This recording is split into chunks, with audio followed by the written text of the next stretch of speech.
आपका मार्गदर्शन और विजन हमें हमेशा और लगातार मिलता रहा है।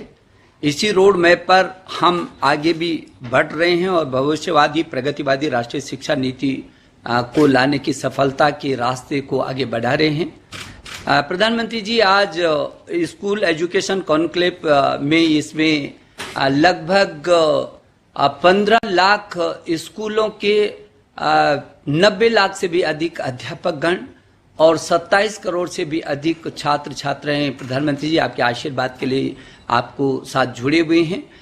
प्रधानमंत्री जी 25 देशों के जहां सीबीएसई बोर्ड के हमारे छात्र पढ़ रहे हैं, ऐसे 25 देशों के छात्र भी आज आपके आशीर्वाद के लिए यहाँ पर हैं। आपने हायर एजुकेशन कॉन्क्लेव में ऐसे विश्व नागरिक की बात की थी जो भारतीय मूल्यों से जुड़ा हो। निश्चित रूप से यह शिक्षा नीति ऐसा विश्व नागरिक को तैयार करेगी जो भारतीय मूल्यों से जुड़ा हो और अंतर्राष्ट्रीय प्रतिस्पर्धा पर भी भारत की पहचान दिला सके। ये आपका मार्गदर्शन हमेशा हमको रहा है।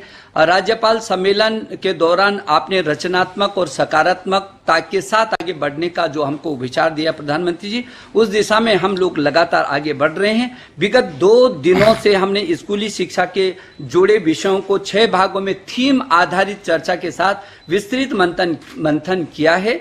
ये राष्ट्रीय पुरस्कारों से सम्मानित एवं स्कूली शिक्षा से जुड़े विशेषज्ञों ने अपने बहुमूल्य सुझाव दिए हैं और आज प्रधानमंत्री जी इन 6 थीमों पर विशेषज्ञों के साथ दिन भर हम परामर्श करेंगे। कस्तूरी रंगन जी, मंजुल भार्गव जी, श्रीधर जी सहित पूरी समिति के लोग भी आज दिन भर उन विशेषज्ञों के साथ यहाँ जुड़े होंगे, क्योंकि आज हम करोड़ों छात्र, अध्यापक और अभिभावक आपके मार्गदर्शन के लिए उत्सुक है। मैं आपसे बहुत विनम्रता पूर्वक प्रार्थना करता हूं कि आप हमको अपना आशीर्वाद दें। माननीय प्रधानमंत्री जी। नमस्कार। मंत्रिमंडल के मेरे सहयोगी, देश के शिक्षा मंत्री श्री रमेश पोखरियाल निशंक जी, श्रीमान संजय धोत्रे जी, राष्ट्रीय शिक्षा नीति के प्रारूप को तैयार करने वाली समिति के अध्यक्ष डॉक्टर कस्तूरी रंगन जी, उनकी टीम के सम्मानित सदस्यगण, इस विशेष सम्मेलन में भाग ले रहे सभी राज्यों के शिक्षाविद, विद्वानगण, प्राचार्यगण, शिक्षकगण, देवी और सज्जनों, आज हम सभी एक ऐसे क्षण का हिस्सा बन रहे हैं जो हमारे देश के भविष्य निर्माण की नींव डाल रहा है। एक ऐसा क्षण है जिसमें नए युग के निर्माण के बीज पड़े हैं। राष्ट्रीय शिक्षा नीति 21वीं सदी के भारत को नई दिशा देने वाली है। साथियों, पिछले 3 दशकों में दुनिया का हर क्षेत्र बदल गया, हर व्यवस्था बदल गई। इन 3 दशकों में हमारे जीवन का शायद ही कोई पक्ष हो जो पहले जैसा ही रहा हो, लेकिन वो मार्ग जिस पर चलते हुए समाज भविष्य की तरफ बढ़ता है, हमारी शिक्षा व्यवस्था वो अब भी पुराने ढर्रे पर ही चल रही थी। पुरानी शिक्षा व्यवस्था को बदलना उतना ही आवश्यक था जितना किसी खराब हुए ब्लैक बोर्ड को बदलना आवश्यक होता है। जैसे हर स्कूल में पिनअप बोर्ड होता है, उसमें तमाम जरूरी कागज, स्कूल के जरूरी आदेश, बच्चों की बनाई पेंटिंग आदि आप लोग लगाते रहते हैं। ये बोर्ड हर कुछ समय में भर जाता है उस पिनअप बोर्ड पर नई क्लास के नए बच्चों की नई पेंटिंग्स लगाने के लिए आपको बदलाव करना ही पड़ता है। नई राष्ट्रीय शिक्षा नीति भी नए भारत की नई उम्मीदों की नई आवश्यकताओं की पूर्ति का एक सशक्त माध्यम है। इसके पीछे पिछले 4-5 वर्षों की कड़ी मेहनत है। हर क्षेत्र, हर विद्या, हर भाषा के लोगों ने इस पर दिन रात काम किया है, लेकिन ये काम अभी पूरा नहीं हुआ है।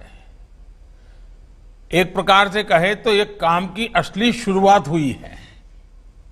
अब हमें राष्ट्रीय शिक्षा नीति को उतने ही प्रभावी तरीके से लागू करना है और ये काम हम सब मिलकर करेंगे।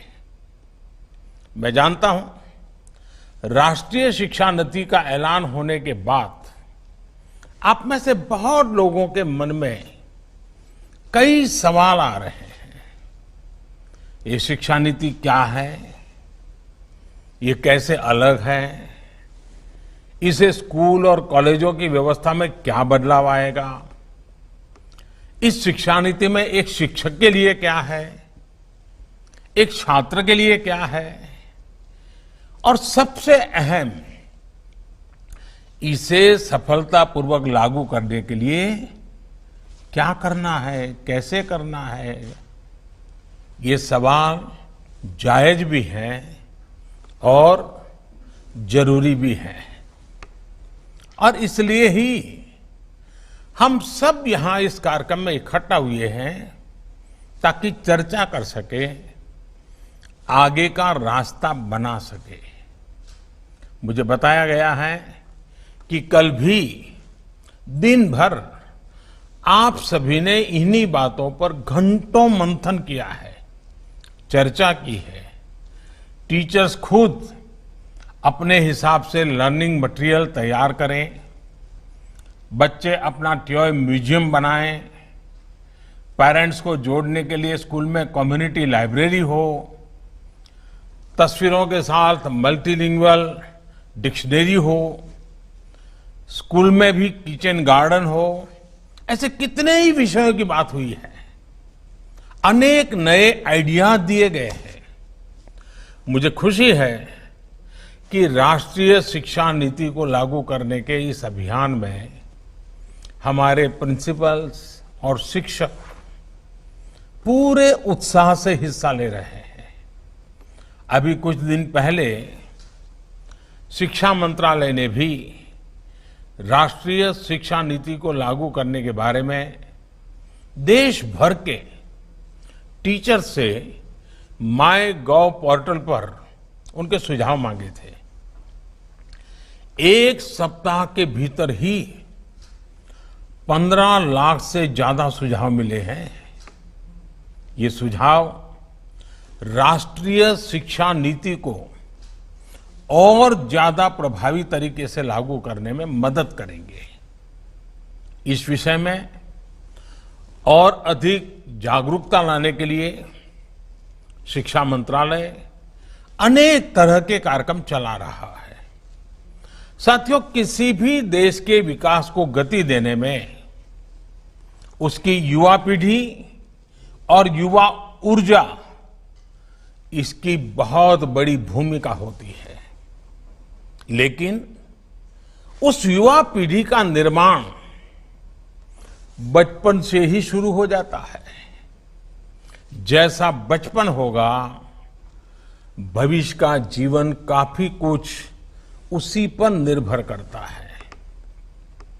बच्चों की शिक्षा, उन्हें मिलने वाला वातावरण काफी हद तक यही तय करता है कि भविष्य में वो एज अ पर्सन कैसा बनेगा, उसकी पर्सनालिटी कैसी होगी। इसलिए राष्ट्रीय शिक्षा नीति में बच्चों की एजुकेशन पर बहुत ज्यादा जोर दिया गया है। प्री स्कूल में तो बच्चा पहली बार माता पिता की छत्र छाया के बाहर माता पिता की देखभाल और घर के आराम भरे माहौल से बाहर निकलने की शुरुआत करता है, उससे दूर होता है। ये वो पहला पड़ाव होता है जब बच्चे अपने सेंसेस, अपनी स्किल्स को ज्यादा बेहतर तरीके से समझने की शुरुआत करते हैं। इसके लिए